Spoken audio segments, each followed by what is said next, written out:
Pinili na sila ng mga tao sa every district nila.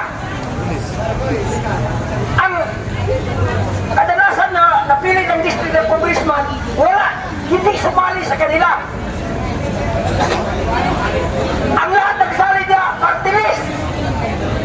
Kasalanan nila, bakit yung party list? Itubutan, maging congressman. Ha? Bakit tinaboy nila ang congress natin? Atin yan! Hindi kang Badwa, hindi kang Abante, hindi kang Castro, hindi kang... Ha? Si Barbie, palangga natin ang iyang ama.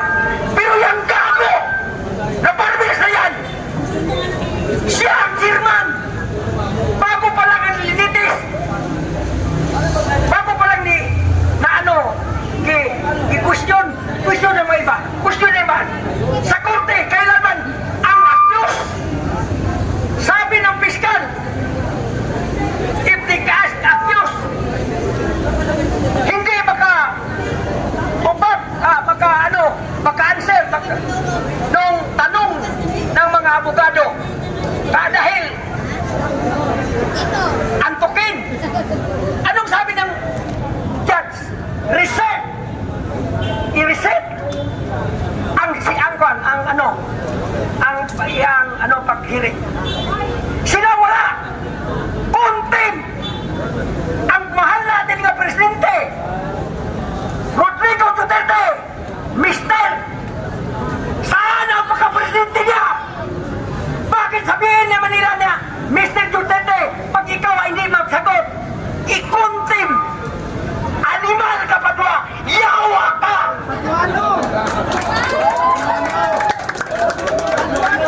Umakato lang mo Mindanao! Tingnan lang ninyo! Isno Badua yun eh, Badua. Castro! Ikaw! Girespektaran siya ni Ma'am Sara na siya pa ang mayor nito kaya nag-indap ka ka mga bata sa lumad.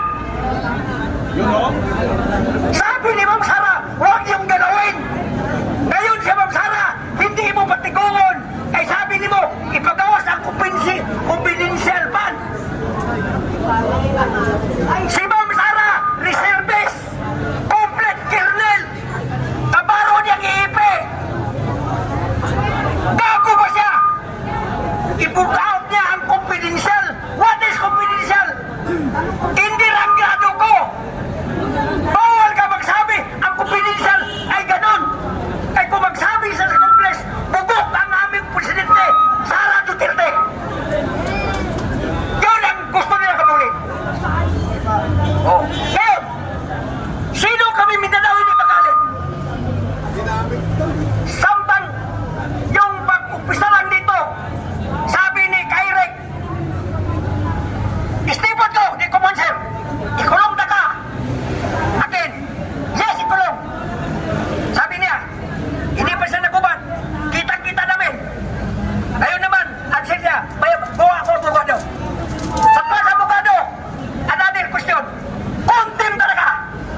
Sabi ni Kairek, kanggaro ko. Sino hindi magalit niya? Independent.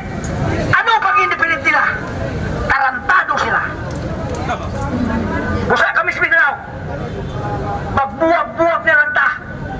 Kung di minyo taga-justisya, justisya nga, pinaagi sa international court, local court, batas, pinaagi sa yaman, sa mga adult crime na ninuduluhan namin dito sa Mindanao. Kami ang may-ari sa kwarta, Abdul Karim. Kaya si Marcos nagpanggap Sultan Juan Karim. Kanila daw ang pira. Andyan. Ngayon, nakuha na sana natin ang pagpresidente na ganun sa mga papeles. Who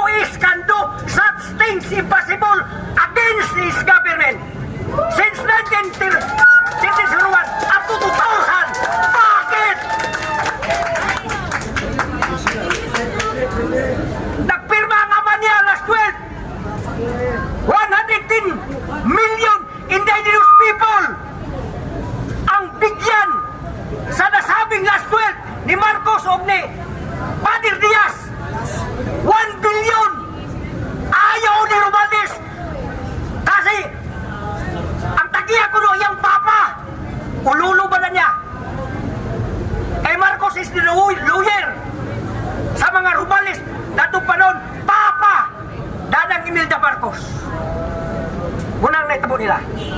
Busan kami sa Mindanao. Bisan ka mo din eh. Maharlika. Tondo. Ano pa yan dito? Kailangan hawak natin. Hindi sa kanila pira sa mga Pilipino. Maharlika. Atin yan. Tanaong Marcos. Tanaong Marcos. Tanaong Marcos. Duterte. Duterte. Duterte.